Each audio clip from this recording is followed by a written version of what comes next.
Welcome to Know the Love of Christ.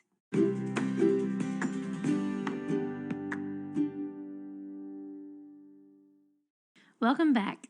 Thanks for joining us again. If you remember from our last episode, we were in Mark 14, verses 32 through 52, where Jesus went to Gethsemane and he was with his disciples and he asked them to watch and pray with him, and they kept falling asleep, and we connected that to the passages that we discussed in the episode before that.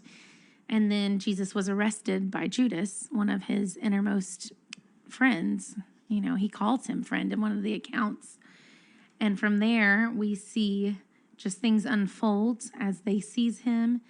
And then there's this really, what I would call an obscure little story, I guess you'd call it, in verses 51 and 52, very short, about a young man who was following him, fleeing so fast that he left his clothing behind. And we kind of explored the possibility of that being the actual author of this gospel, Mark, and whether or not that was a possibility or a likelihood. And Dee had some really interesting information on that. But moving on to today, we will be in Mark 14, verses 53 through the end of the chapter, verses 72. And so if you would go ahead and pause here, read that yourself, and when you're ready, go ahead and start the podcast up again. All right. So we are getting closer and closer to the actual crucifixion. And as the closer we get, the heavier things get. So I'm going to give a disclaimer here. We're probably going to cry at some point, so y'all don't judge us. That's right. This is emotional stuff. And if we don't cry, don't judge us. Maybe we're really good at holding it back. Or we've edited. Yes, or Dee has done a magnificent job. Dee, our wonderful editor, has edited out all the sounds. And like I said, jumping right in,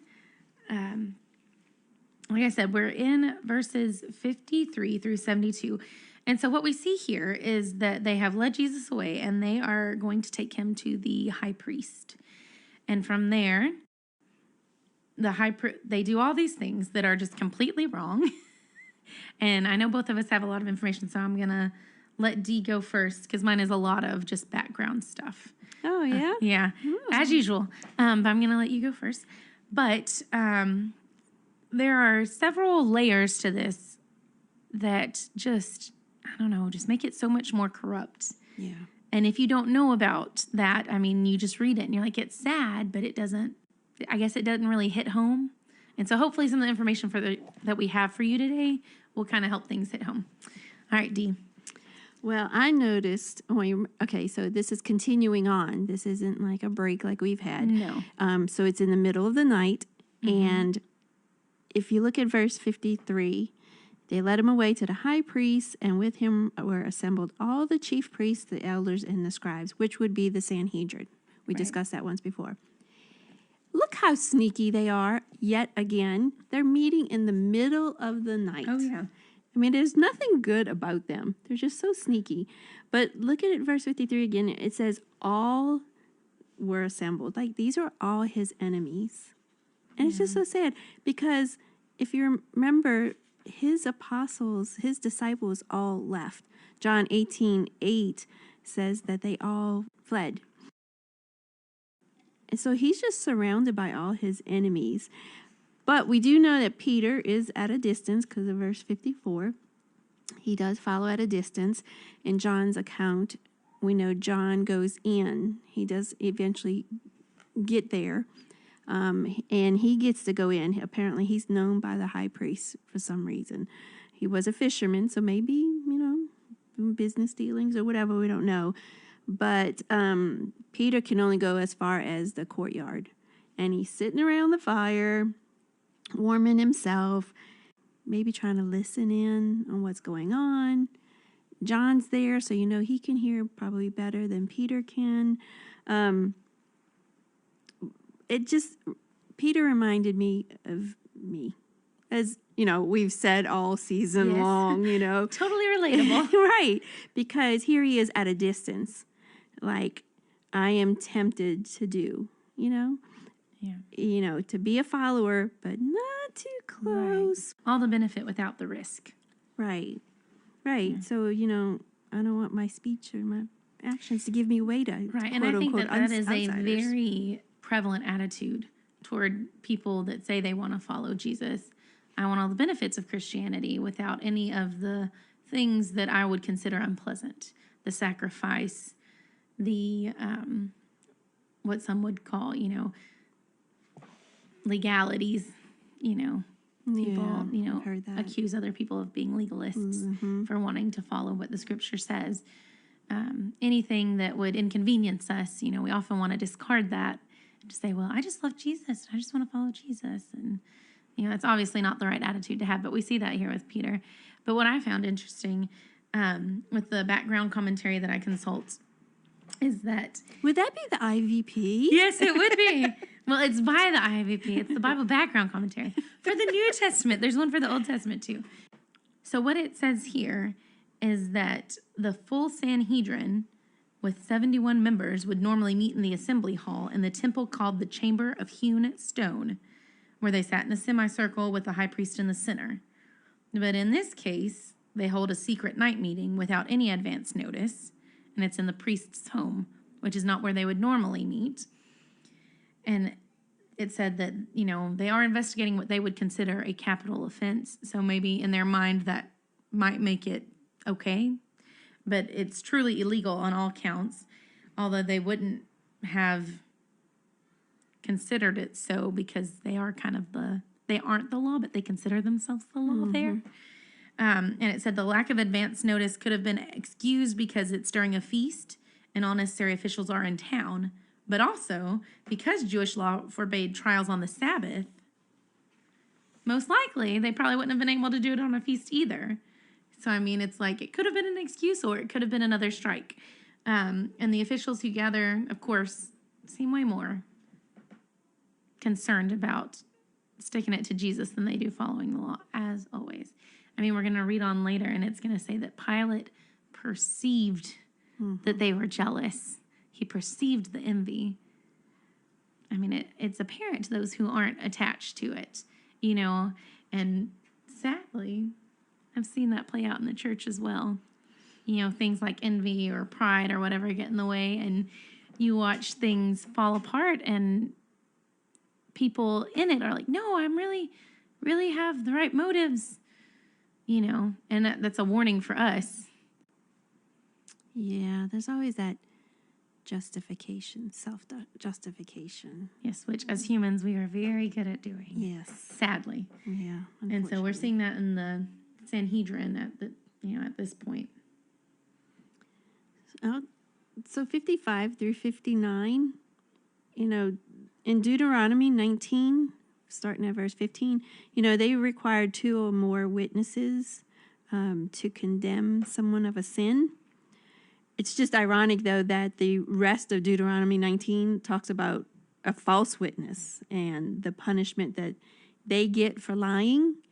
They would get the punishment that they sought to administer on the one they lied on. This is just one big mess.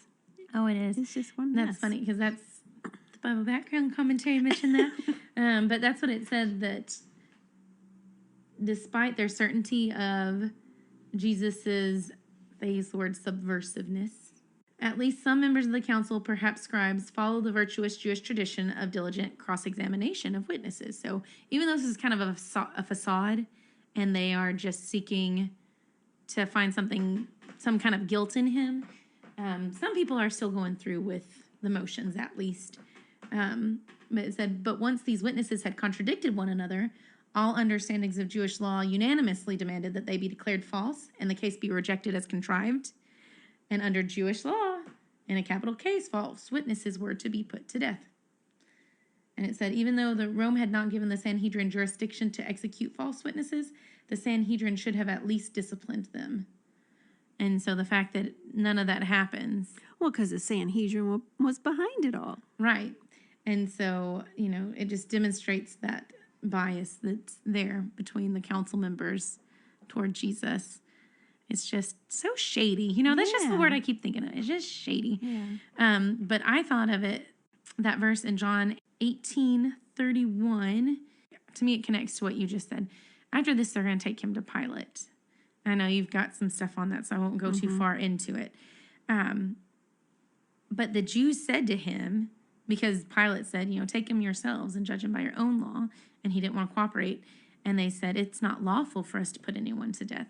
And so when I was digging, I found this really interesting little nugget that just, I always have a geek out moment, and so I geeked out on it. But it says that although scholars have debated the matter, Rome apparently did not permit Jewish courts to exercise the death penalty, except in the case of a Gentile intruding into the inner court of the temple. But they could flog and decree a person worthy of death, but the executions that were not authorized by the Romans were considered illegal. And so, like, they've taken this corruption that they have and they're carrying it to someone else past this little circumstance or situation here, and they take him to Pilate because legally, Roman law, they couldn't do what they wanted to do either. And I didn't know that there was, because I remember thinking before, like, no, that's, a blasphemer is to be put to death. That's the penalty for it. So why are they telling him, no, we can't? That's completely contradictory, but it's not, because they weren't allowed to. And so this was kind of them getting in his hair, so to speak. I thought maybe it was a tradition, but I guess when the Roman Empire took over, they changed it. Maybe. That's interesting. I found it interesting. Yeah. I geeked out like I always do. Well, in verse 60, you could hear the desperation now from the high priest. He stood up in the midst, because, no one's testimony agreed, and he stood up in the midst and asked Jesus, saying, do you answer nothing? What is it these men testify against you? But he just kept silent the whole time. That's a fulfillment of Isaiah 53:7. Yeah. And, in 61, it said he kept silent and answered nothing. Again, the high priest asked. Now he's just coming right out and asking him what they want to convict him of, basically. Yeah. And he's like, are you the Christ, the Son of the Blessed? And what does Jesus do? He basically says yes. He says, I am. And that right there had to have triggered them big time for him to say, I am. Making them think about, Exodus 3:14, when God told Moses on the mountain, I am who I am. And then he replies, and you will see the Son of Man sitting at the right hand of the power and coming with the clouds of heaven. So he's telling them, you're judging me now, but there's going to be a time that I'm going to judge you. Yeah. And that just set them off. Because you can see in verse 63, the high priest tore his clothes and said, what further need do we have of witnesses? Tearing of the clothes was a Jewish act of mourning.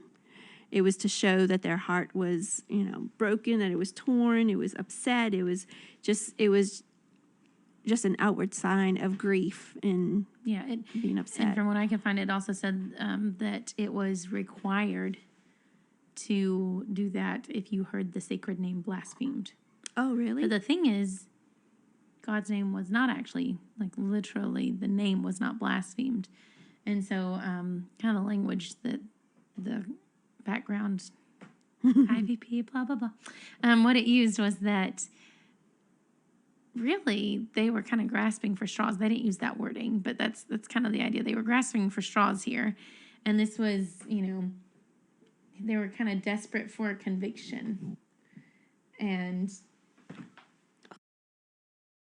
I guess if this was a normal, obviously nothing about this trial is normal or right, but it said that a Jewish court would have been more likely to pronounce him insane because of this statement that he just made.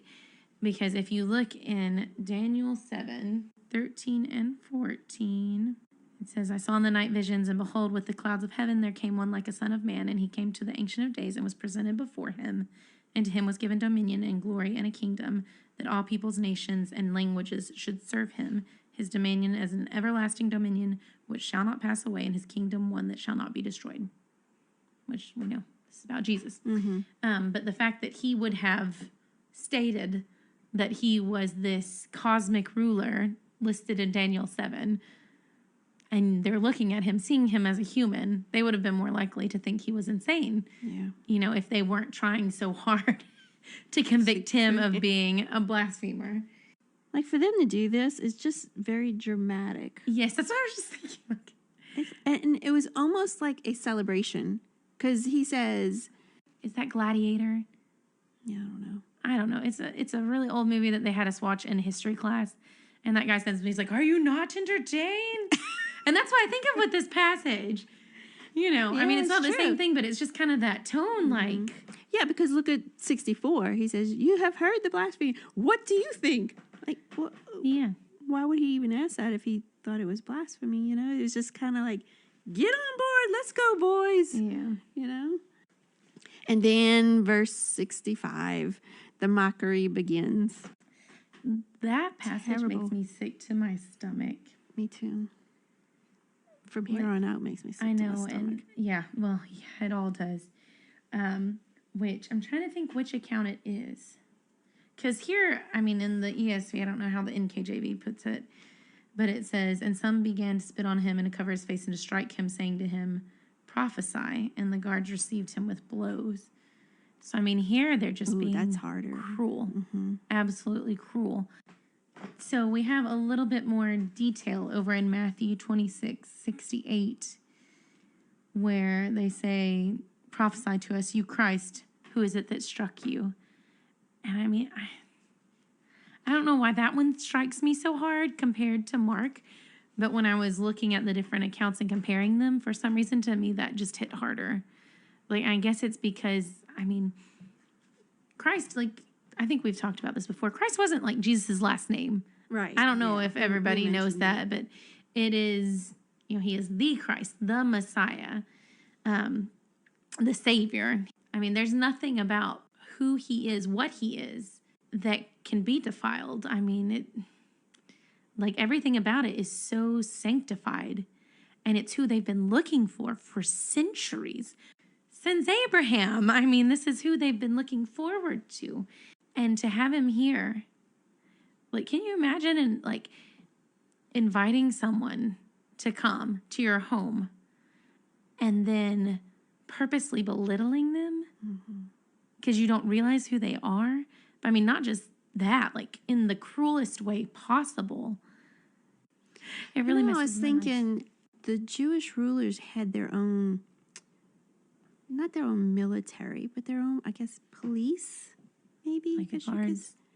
Yeah. And I'm wondering if it's them doing this and not the Roman, because it's just the Sanhedrin at this point. Right. They haven't brought them in. Oh, I figured it was Jews, because why would the Romans say prophesy? Right. And call him Christ. Yeah. No, they don't. That's the thing. Like, this is definitely on the Jewish side. Okay. It says they all condemned him as deserving death. And I guess, I don't know, just how debased do you have to get, even if you felt someone deserved death? But to do this to the only innocent person that ever walked the earth, I just can't fathom that. And I was thinking about this when I was studying this out, like the people that were around and just watching it happen. And, you know, we have other things in the history of the world that have happened, and we wonder how people could have stood by and watched it happen and let it happen. And it's just, I don't know, heavy, really heavy stuff that's hard to convey on a podcast. Yeah. All right, so moving on. So 66 through 72, Peter is in the courtyard of the temple of the high priest. Poor Peter. He loved Jesus. He wanted to die for him. He wanted to defend him when he attacked Malchus, for coming to arrest Jesus in the garden. He wanted to be with Jesus because he was close by. He wanted to know the welfare of him. But when alone and confronted and cornered about being a follower, he denied it, cursed and sweared and denied it. And I couldn't help but think, that's one of Satan's tactics, is to get a faithful follower alone. Oh, yeah. Think about Eve She was away from Adam when she was tempted. David was alone watching Bathsheba. It's just, sometimes being alone is okay, but we, like that one sheep that wanders off, you're weaker. Much more vulnerable. Mm-hmm. You're more susceptible, like the lion that goes after its prey. It goes after the one that's away from the crowd, away from the number, away from the strength. And lions are patient. They don't just attack at the first sign. They wait until they know you are good and alone. And then I can't say swoop in. They jump. Yeah, they pounce. Pounce is the right word there. But I think about poor Peter. I've been there. Oh, yeah. Jesus mentioned it more than once to him. What did he tell him? I've prayed for you. Mm-hmm. Satan demanded to sift you like wheat. And then later he tells him, no, like you're going to deny me. And then Peter's like, nope, not me. Mm-hmm. The saddest part about all of this is in verse 72. The verse says, and a second time the rooster crowed, and Peter called to mind the word that Jesus had said to him, before the rooster crows twice, you will deny me 3 times. And when he thought about it, he wept. I was like, oh. So, the original word meant to ponder and to reflect upon. So he thought about it, and he remembered what his friend told him, after he thought about it. And I think it's Luke's account. It says, seeing Jesus's face. Yeah, that's what I was trying to look up. They lock eyes. Mm-hmm. Can you imagine that? Like looking up, like you just betrayed your best friend and cursed and swear. Yeah. No, blankety blank, blank, blank. Well, actually, I found some stuff on that, and that's what I've always thought. But it said that the curses Peter utters are not vulgar words. Rather, he vows that he doesn't know the man, invoking curses on himself if he is lying. Oh, even still. Yeah, still. So he's not blankety blanking, but, and if I kind of like, I swear on my mother's grave kind of stuff, well, I'm lying, I'm dying. Yeah, that. Oh. And so, but growing up, I'd always heard that. And this is just a background commentary. Was that it wasn't necessarily curse words, which doesn't either way. Really, it's still bad. Either way is bad. But I know that, like growing up, especially in the youth group, they're like, "Oh, your speech betrays you," which it does. Mm-hmm. I wouldn't use this passage for that, right, though. Yeah, true. But still, it's awful. And to, like you said, they locked eyes, and I will say, I have felt this pain. That is just. To know I betrayed Jesus right then and there in 2 Corinthians 7. Well, sorry. I just had to go look it up because in the ESV it says in Luke 22:61, and the Lord turned and looked at Peter. And then Peter remembered. Like it didn't even hit him till Jesus turned and looked at him. Now think too. What Jesus looked like. Oh, yeah. Because remember, they just spit and on beat him and struck him. And remember, he was sweating drops of blood, so he's probably got old, funky, crusty blood. Because that he looks rough. Sanhedrin wasn't going to wash him up and make him look all pretty. Mm. So he. Yeah, and you just said, no, I'm willing to go to the death for you. Mm-hmm. He's over there looking like he has gone to the death. He's about to go to the death himself. And Peter is over here just fit his fiddle and denying that he knows him after he said. Warming himself by the fire. So, Jesus is probably cold. Well, I was thinking about this too. Like, can you imagine? He didn't take a nap that day, did he? I know. So he started this after a full, long day. And then the emotional roller coaster he went all day long. Right. And the emotional roller coaster in the garden. And then to go through the physical pain of what they were doing to him and the humiliation, because Jesus had human emotions just like any human did. And then to go through this and be completely isolated throughout the whole thing, which was required. Nobody could go through it with him. But you have to hand it to Peter. 2 Corinthians 7:10 says, for godly sorrow produces repentance to salvation. He did versus what Judas Judas did. Yeah, I've got that written down, Mark 15:1, which we haven't gotten there. But No, it we parallels, we will in the next episode, it parallels with Matthew 27. And there's some more information there that we need to look at least in my mind, that we need to look at. Yeah, and we will. We will. All right. Well, we ended on a sad note. Yes. So, where do you find the love of Christ? Where is it not? But personally, I mean, I can't really go find it over in a different passage. No. Because it needs to be in Mark. I really want to right. go over. I see it in that Jesus remained silent until the time was right for him to remain silent no more. Like at a certain point, he had to say something. But he fulfilled prophecy and answered and convicted himself. Wrong. He was wrongfully convicted, but had he made no admission, I mean, how long would have been a stalwart for a while. But I mean, the fact that he willingly did all this, of course, which it doesn't say that in this passage, but we know he did. And then just, I mean, cherry on top of the hot mess Sunday to have, Peter across the way watching him this whole time. Well, I saw it in verse 65. Because if you recall, when Peter cut off Malchus's ear, he said, do you think I can't pray and have my Father send 12 legions of angels?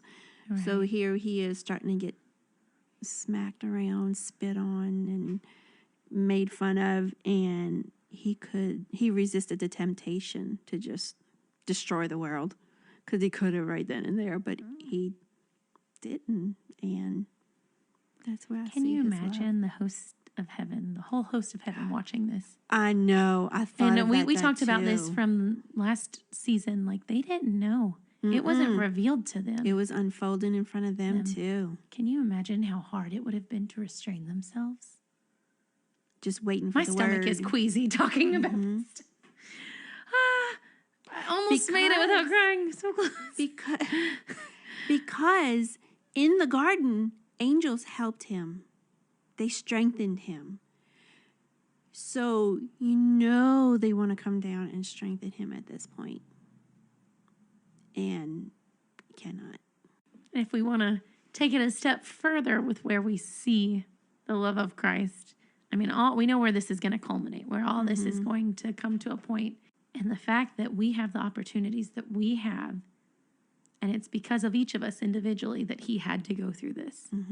Like, not a single one of us is innocent of this, because it tells us if it was just us, he would have come for just us. Okay. Heavy stuff. Okay, well, thanks again for joining us today. If you have any questions or comments, please feel free to contact us. We really would love to study with you if you're local, and if not, we'll connect you to someone who's local to you. And as always, we hope you will seek to know the love of Christ in your life. You can reach out to us on Facebook or Instagram. We would love to hear from you. And be sure to click like and share this episode with family and friends. In doing so, you're sharing the love of Christ.